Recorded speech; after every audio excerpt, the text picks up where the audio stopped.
सभी भक्तों को जय सिया राम, जय बाबा नीम करोली महाराज की। कैसे हैं आप सब? आशा करती हूँ अच्छे होंगे, स्वस्थ होंगे। मैं अपनी वीडियो में लेकर आती हूँ बाबा महाराज जी की लीलाएं, उनके चमत्कार और उनके भक्तों द्वारा बताए गए कुछ अनुभव। लेकिन आज की वीडियो शुरू करने से पहले मैं आपको बताना चाहूँगी कि जो यात्रा श्री कैंची धाम की 7 मई को आयोजित की जा रही है, उसकी सीटें, उसकी बुकिंग शुरू हो गई है। जो भक्त जाने के इच्छुक हों वह अपनी सीट बुक करा सकते हैं। आज की लीला जो मैं आपको सुनाने जा रही हूँ वो है एक साधु जो कि बद्रीनाथ यात्रा पर निकल रहे थे, पर उन्हें लगा कि मैंने कैंची धाम का बहुत नाम सुना है, बाबा का बहुत नाम सुना है, तो क्यों ना मैं उनसे भी मिलता चलूँ। जैसे ही वह कैंची आश्रम पहुँचे, वहाँ का सारा वातावरण देखने के बाद वह बाबा से बोले, बाबा बनकर संपत्ति का संचय करता है।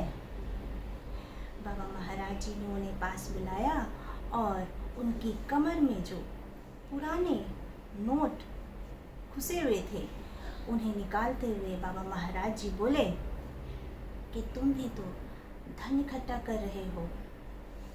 साधु के लिए धन धुनी के बराबर है। और इसी बीच बाबा महाराज जी ने अपने जो कैंची का बरामदा है वहाँ पर बाबा महाराज जी ने सिकनी जला रखी थी और उसी में ही अपने लीला जो है वो करते जा रहे थे। और जब साधु से ये बाबा ने बोला तो उसके सारे नोट लेकर बाबा महाराज जी ने उस सिकनी में डाल दिए। अब ये देखकर तो साधु को और भी गुस्सा आने लगा, वो तो क्रोधित हो गए। फिर बाबा जी ने कहा कि साधु को क्रोध अच्छा नहीं लगता।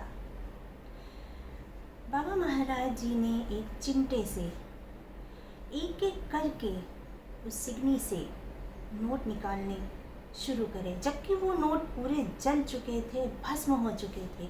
लेकिन बाबा महाराज जी की तो जो ये लीला है उसे कोई नहीं समझ सकता।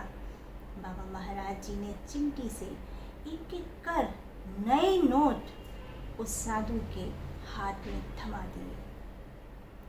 साधु ये चमत्कार और बाबा की ये लीला देखकर बहुत हैरान हुए और उस साधु ने बाबा महाराज जी को नमन किया, बाबा महाराज जी को प्रणाम किया। उन्हें अपनी गलती का एहसास हुआ और बाबा महाराज जी को नमन करने के बाद वह बद्रीनाथ के लिए निकल गए। ऐसे हैं हमारे बाबा महाराज जी, इनकी लीलाओं का कुछ नहीं पता। बाबा कब कहाँ कौन सी लीला कर दें ये कोई नहीं जानता। ऐसी ही एक और लीला मैं आपको सुनाती हूँ। 1993 की ये बात है। एक सरदार जी कैंची धाम दर्शन के लिए अपने बेटे के साथ गए। वहाँ पर ऐसे ही किसी ने उनसे पूछ लिया कि तुम कहाँ से आए हो और बाबा महाराज जी से कब से जुड़े हो। तब सरदार जी ने उन्हें अपनी पूरी कहानी बताई कि मैं 1972 में कैंची आया और बाबा महाराज जी के दर्शन किए। बताते हैं कि कैंची में बरामदे में ही बाबा महाराज जी तख्त पर बैठे हुए थे और बहुत सारे भक्तों की भीड़ बाबा महाराज जी को घेरे बैठी थी। भीड़ के चलते सरदार जी दूर जाकर खड़े हुए। तब बाबा महाराज जी ने उन्हें पास बुलाया और बाबा जी बोले, क्यों, लड़का लेने आया है, लड़का चाहता है।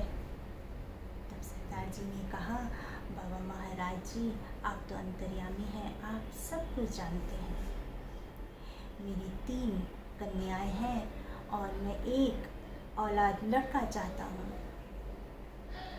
बाबा महाराज जी थोड़ी देर बाद अपनी कुटिया में गए और वहाँ पर सरदार जी को बुलाकर कहा कि हमने कह दी कि लड़का होगा तो लड़का होगा, तू चिंता ना कर। ये बात 1972 की है। सरदार जी बताते हैं कि 1973 में बाबा जी अंतर्ध्यान हो गए। उसके बाद 1976 में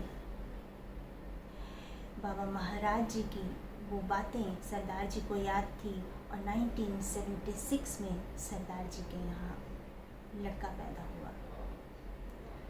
और बाबा महाराज जी के जो वचन थे, जो बाबा जी का कहना था कि तुझे कह दी कि लड़का होगा तो होगा, तो महाराज जी का जो वचन थे वो ऐसे ही नहीं थे। बाबा महाराज जी जब किसी को कुछ भी कहा करते थे तो उन बातों का कुछ महत्व हुआ करता था। सरदार जी बरेली में, इनका नाम, पूरा नाम सरदार सतपाल सिंह जी है। ये बरेली में एडवोकेट हैं और ये अपने बेटे के साथ कैंची बाबा महाराज जी का धन्यवाद करने गए। तो मैं अब हर बार आपको यही कहती हूँ कि जब बाबा जी से जुड़ें तो ऐसे जुड़ें कि अपने आप को पूरा समर्पित करते हैं बाबा जी को। बाबा जी में सच्ची श्रद्धा रखें, सच्चा विश्वास रखें। बाबा जी सबकी बिगड़ी बनाते हैं, सबकी बिगड़ी बनाते हैं। ऐसे हैं हमारे प्यारे बाबा महाराज जी। बाबा जी की ऐसी ही लीलाएं मैं आपके सामने लेकर आती रहूँगी।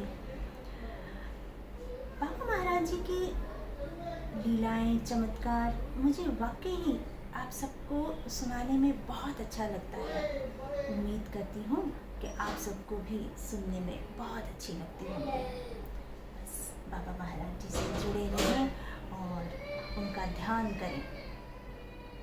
खुश रहें, स्वस्थ रहें। अगली लीला जल्दी ही आपके सामने लेकर आऊँगी। तब तक के लिए सभी भक्तों को जय सिया राम, जय बाबा नीम करोली महाराज की।